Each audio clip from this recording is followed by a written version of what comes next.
आप लोगों को मैंने सारा जो एक आउटलाइन बताई है शेक्सपियरन ट्रेजेडी की, रादर आपको ये चीज समझ आती है या नहीं आती? ठीक है, तो यहाँ पे देखें कि शेक्सपियरन ट्रेजेडी क्या है एंड रादर ओथेलो के अंदर ऐसे क्या इवेंट्स थे कि हम उसको कहते हैं कि अच्छा ये शेक्सपियरन ट्रेजेडी है और फिर उसके अंदर ये सारा कुछ हुआ है।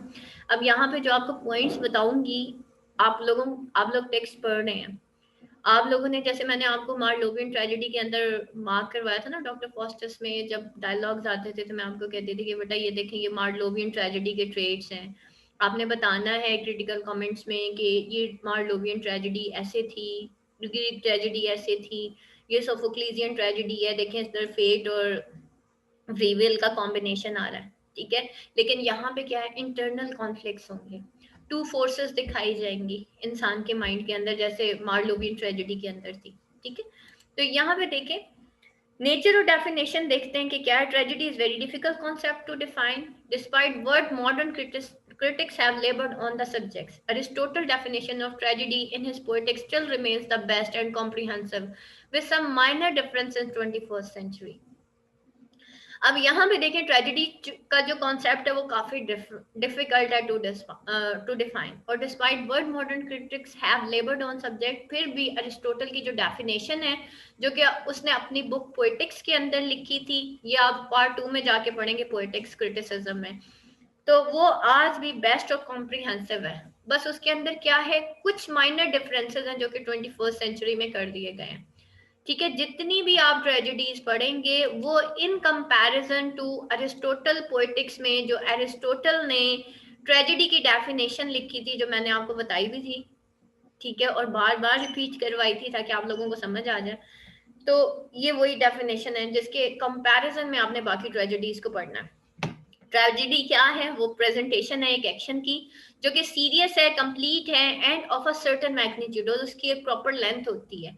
It is expressed in speech made beautiful in different ways in different parts of the play, और ये जो है एक्सप्रेस की जाती है स्पीच के अंदर जो कि beautiful in different ways in different parts of the play, जिसको खूबसूरत बनाया जाता है in different parts of the play. It is acted not narrated, इसको एक्ट किया जाता है, नरेट नहीं किया जाता, कहानी सुनाई नहीं जाती। And by exciting play and fear give a healthy relief to such emotions, और ऑडियंस के अंदर पिटी एंड फियर क्रिएट किया जाता है और healthy relief to such emotions, और उन इमोशंस को जो एक पिटी एंड फियर इंसान के अंदर क्रिएट होता है या मेंटल कन्फ्लिक्ट्स इंसान के अंदर क्रिएट होते हैं जिसकी वजह से वो डिस्ट्रेस फील करता है, उनका रिलीफ होता है, यानी कि रिलीज ऑफ इमोशंस, जिसको हम कैथारसिस भी कहते हैं। However, A.C. Bradley most perceptively comments the Shakespearean tragedy, a tale of suffering and calamity conduct to death. A.C. Bradley क्या कहता है शेक्सपियरियन ट्रेजेडी के बारे में? वो कहता है शेक्सपियरियन ट्रेजेडी क्या है, एक a tale of suffering और एंड calamity है conducting to death, जो कि एट द एंड उसका डेथ हो जाता है। शेक्सपियर के हीरोज का एंड में डेथ ही होती है। ठीक है, although this remark captures what is common to Shakespearean tragedies, although ये जो रिमार्क है वो क्या कैप्चर करता है कि ये चीज कॉमन है शेक्सपियरियन ट्रेजेडी में कि एट द एंड जो है हीरो की ट्रेजेडी हो जाती है, डेथ हो जाती है। It must be noted that even Shakespearean tragedy is unique in its way, there are few observation that one may make about one of them which are applicable to others. The tragic hero Shakespeare tragedies are built of a single man who towers above other character. एक single man होता है, बाकी character से थोड़ा उस towers above होता है, ज्यादा अच्छा होता है, ज्यादा ग्रेट होता है। So Shakespeare's major tragedies such as Hamlet, Othello, King Lear, Macbeth are tragedies of character. ये सब क्या है, ये ट्रेजेडीज ऑफ कैरेक्टर हैं।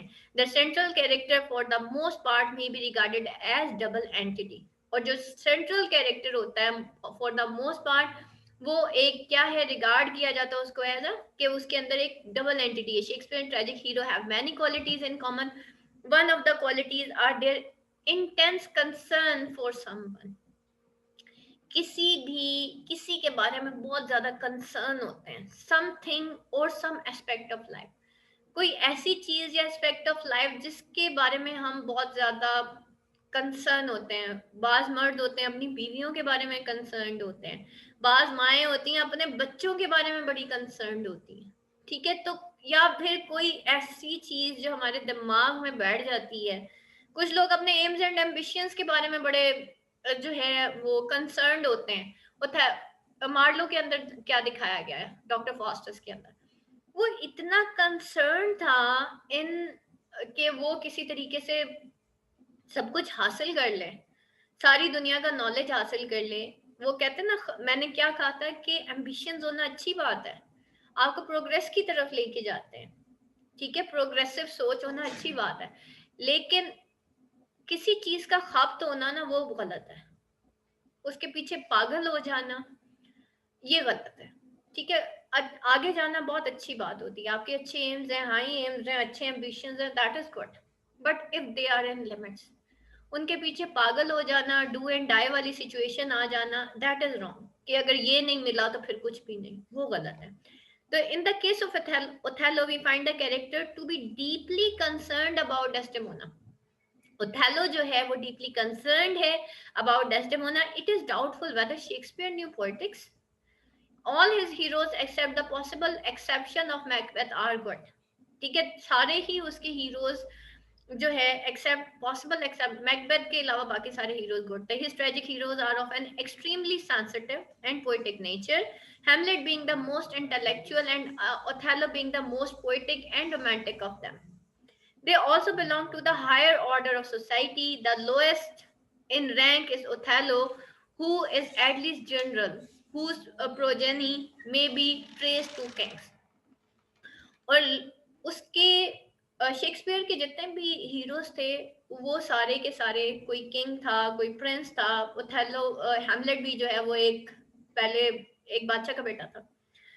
तो यहाँ पे वो क्या दिखाता है कि सबसे लोएस्ट रैंक जो था ना वो ओथेलो का था उसके, क्योंकि ओथेलो एक काला हबशी था, मूर था, लेकिन वो किस चीज में हायर ऑर्डर में वो कंसीडर किया जाता था, हु इज एटलीस्ट जनरल, जो कि एटलीस्ट जनरल था, whose progeny may be traced to king, जिसकी प्रोजेनी जो है वो किंग्स के सामने, मतलब उसका एक बड़ा एक मकाम था, आला मकाम था, वो एक ऐसा सोल्जर था जो एज ए जनरल आर्मी को लीड करता था। तो वेनिस के जितने भी जो बड़े बड़े ओहदेदार थे वो उसको बहुत ज्यादा जो है लाइक किया करते थे, मतलब कि भाई ये एक बड़ा ही कोई बहादुर किस्म का सिपह सालार है।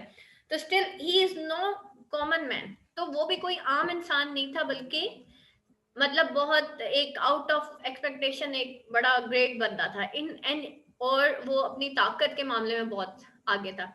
In every one of Shakespeare tragedies, the hero is either faced with making a moral choice of grave consequences or initiating some action which has far-reaching consequences.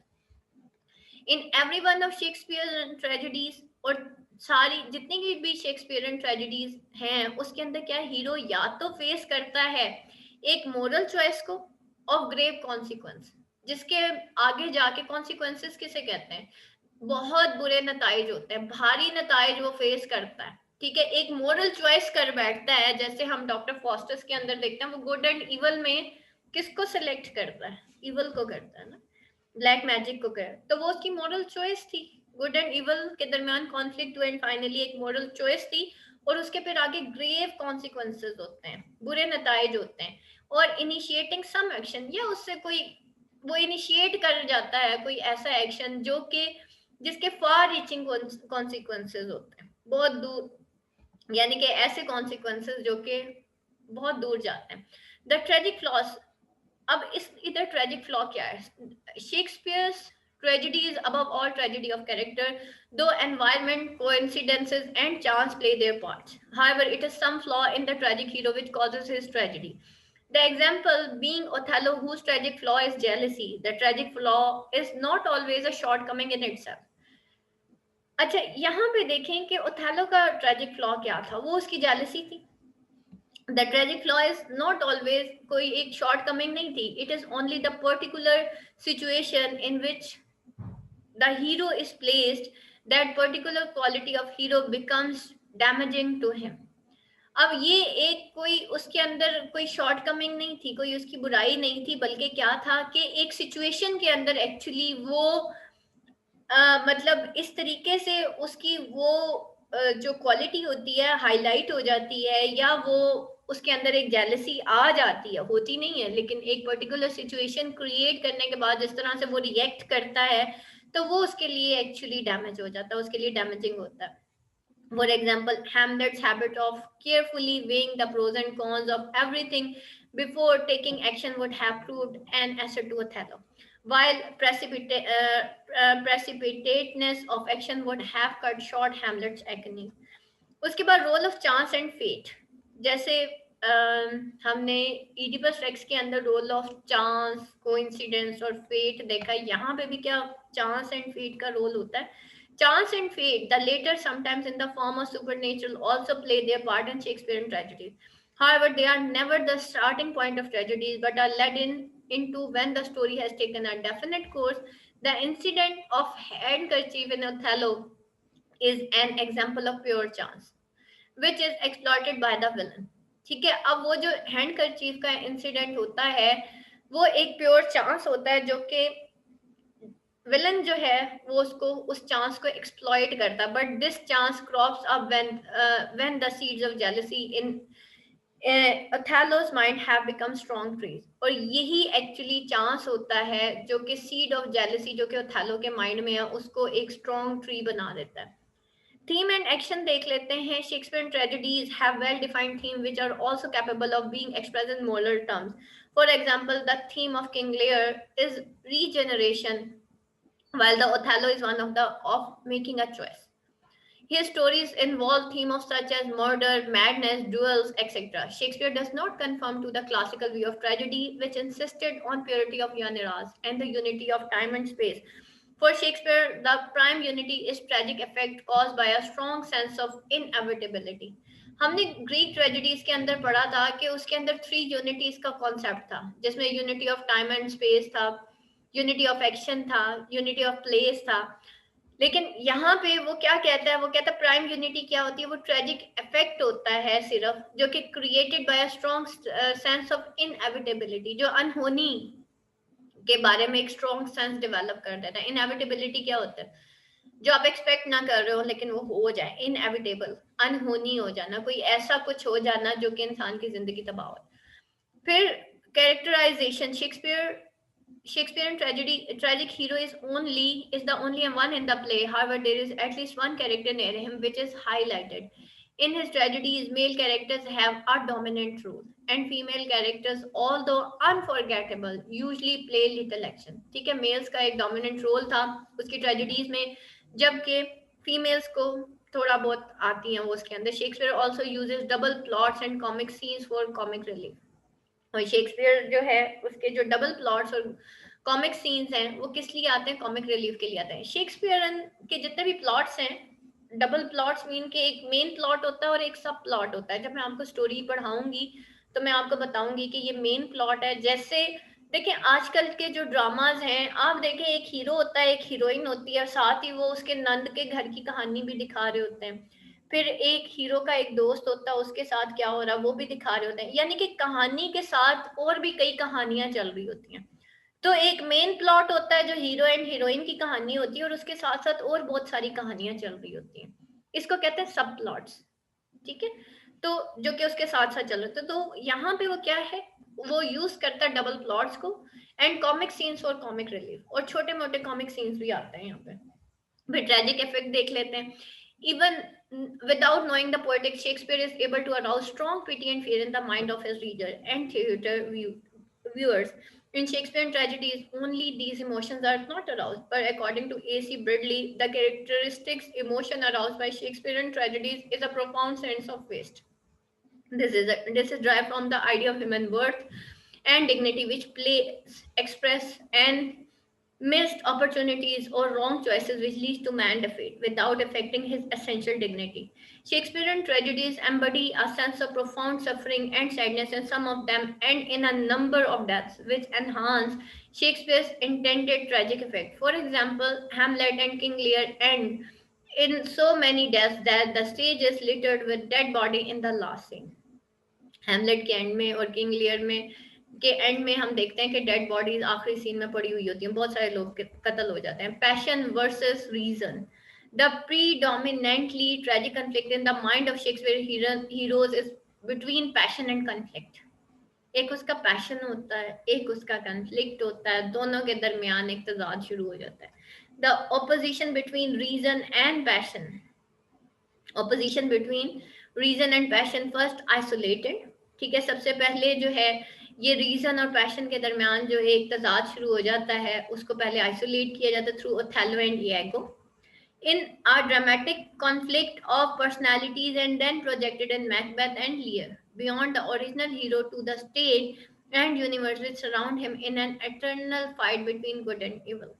फिर एक ड्रामेटिक कन्फ्लिक्ट जैसे कि ओथेलो और इयागो के दरमियान show किया जाता है जो कि एक रीजन है और एक पैशन है. ठीक है, तो अब ओथेलो और इयागो के कैरेक्टर के साथ साथ पर्सनालिटीज का जो क्लैश है वो कन्फ्लिक्ट वो दिखाया जाता है जो कि फिर प्रोजेक्ट किया गया बाद में मैकबेथ में भी और किंग लियर में भी कि beyond the original hero to the stage. ठीक है, और ओरिजिनल हीरो से स्टेज की तरफ और यूनिवर्स की तरफ जो कि एक्चुअली उसको सराउंड कर रही होती है in an eternal fight between good and evil. उसके इर्द गिर्द के सर्कमस्टांसेस जो है वो जो है उसको उस मेंटल कन्फ्लिक्ट में डाल देते हैं.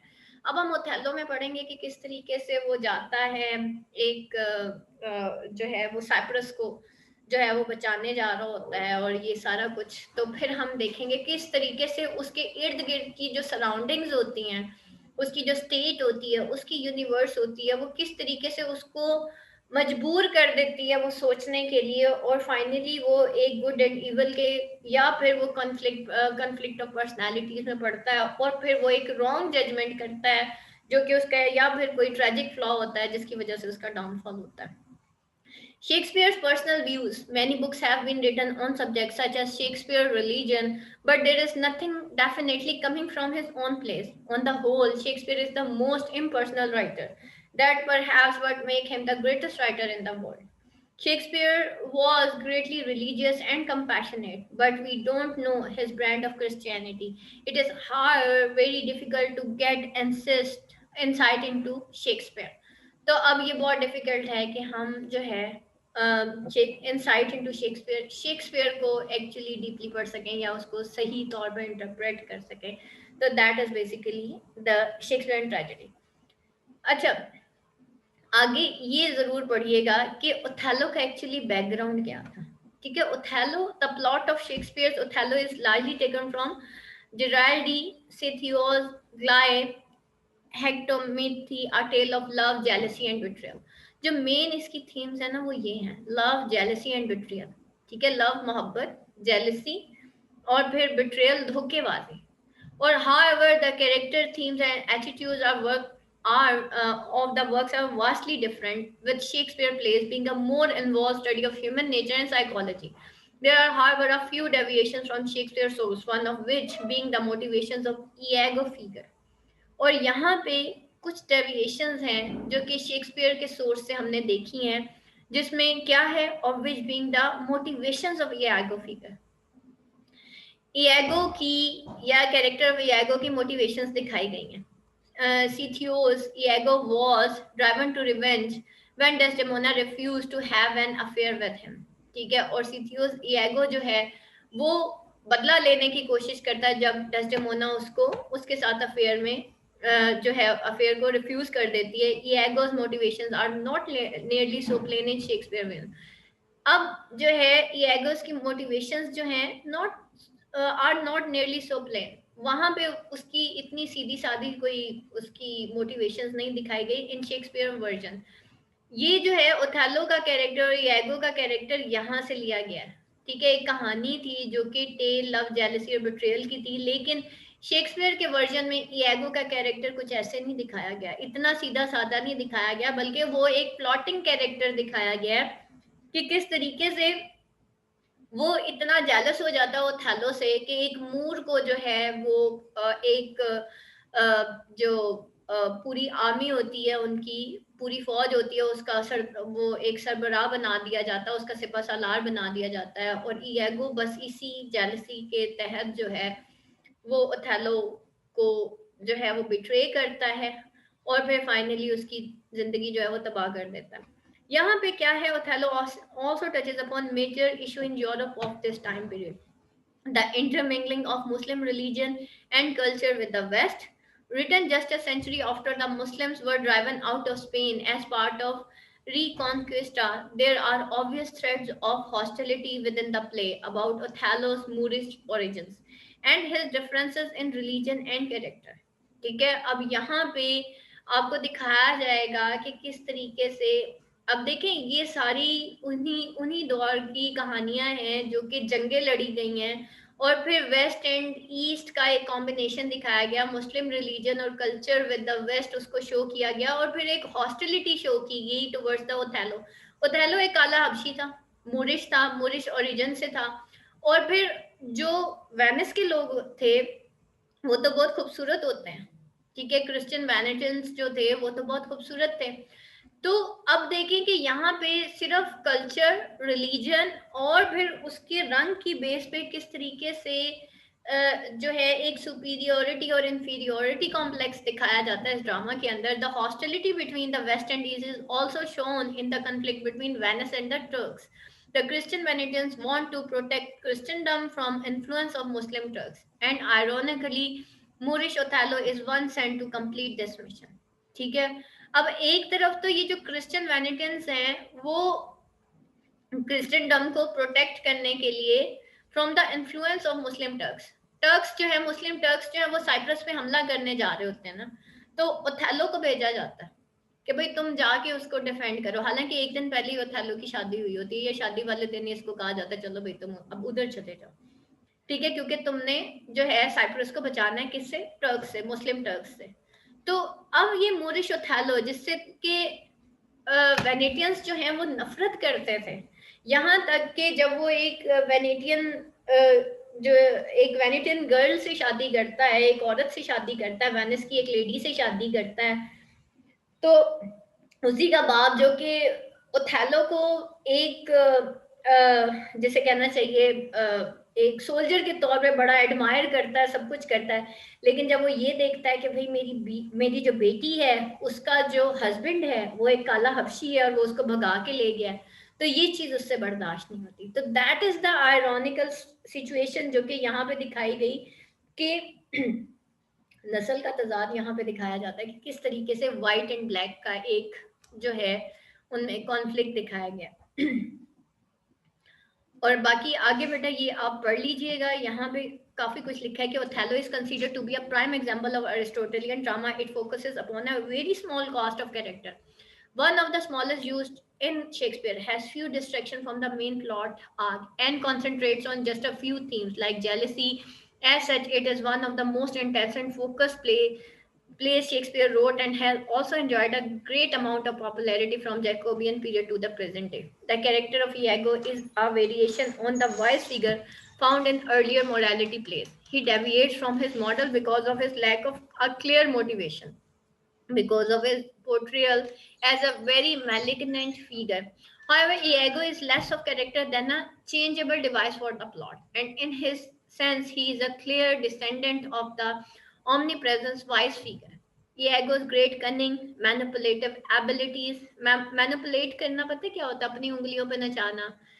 बाज लोगों के अंदर ये क्वालिटी होती है, 2 मिनट में लड़ाई करवा भी देते हैं, और बाज लोग जो हैं लोगों की जो सोच होती है उसको भी बदल सकते हैं, ठीक है, उनके अंदर होती है। And almost supernatural perception mean that he is very formidable foe, and this makes Othello's fall seem even more inevitable and tragic. One reason for overwhelming popularity of the play throughout the ages is that it focuses on two people who defied society in order to follow their own hearts. ठीक है, basically क्या था इस play के अंदर उसकी popularity, कि दो लोगों के ऊपर फोकस करती है ये पूरी कहानी, जो कि डिफाई कर देते हैं सोसाइटी को अपनी दिल के पीछे, ठीक है, दिल की मान लेते हैं, सोसाइटी को डिफाई कर देते हैं। Shakespeare scholar Walter coincides the popularity of Othello during the time of Great Rebellion and upheaval. The play was most popular during European wars of mid 19th century and fall of Czarist Russia, and also during World War II in America.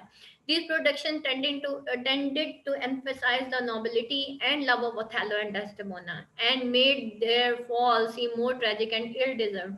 और ये जो productions हैं उन्होंने tend किया to emphasise the nobility और love of Othello और Desdemona. उस दौर में इस तरह के रोमांटिक प्लेस जो है वो उनकी बड़ी, जैसे हमारे हीरो रांझा जो है वो बड़े मशहूर हैं, ऑल्दो उन्होंने कोई अच्छा नेक काम नहीं किया था, भाग के शादी करना कोई नेक काम नहीं होता, ठीक है, ये मोहब्बत कोई मोहब्बत नहीं होती, ये हराम मोहब्बत होती है, ठीक है। बहरहाल ये कि रोमांसेस जो है उस दौर में बड़े आम थे, भाग के शादी करना बड़ा आम हो गया था, और फिर इन्हीं कहानियों को जब आगे हमारे बच्चों को सुनाया तो नेक्स्ट जनरेशन भी बर्बाद होगी, ठीक है। अब नेक्स्ट जनरेशन अभी जवान होती है तो वो अपना पेड़ ढूंढना शुरू कर देती है, ठीक है, और गाने भी फिर वही वाले आते हैं ना हमारे फिल्मों और ड्रामों में, कौन से आते हैं, कौन है वो, कहाँ है वो, हम्म, तो इसी तरह के गाने सुनते हैं हम, ठीक है। तो बेटा ये एक असल मोहब्बत अल्लाह की होती है, ठीक है। और ये जो है ना, ये जो रोमांसेस हैं बस ये कहानियों तक ठीक है,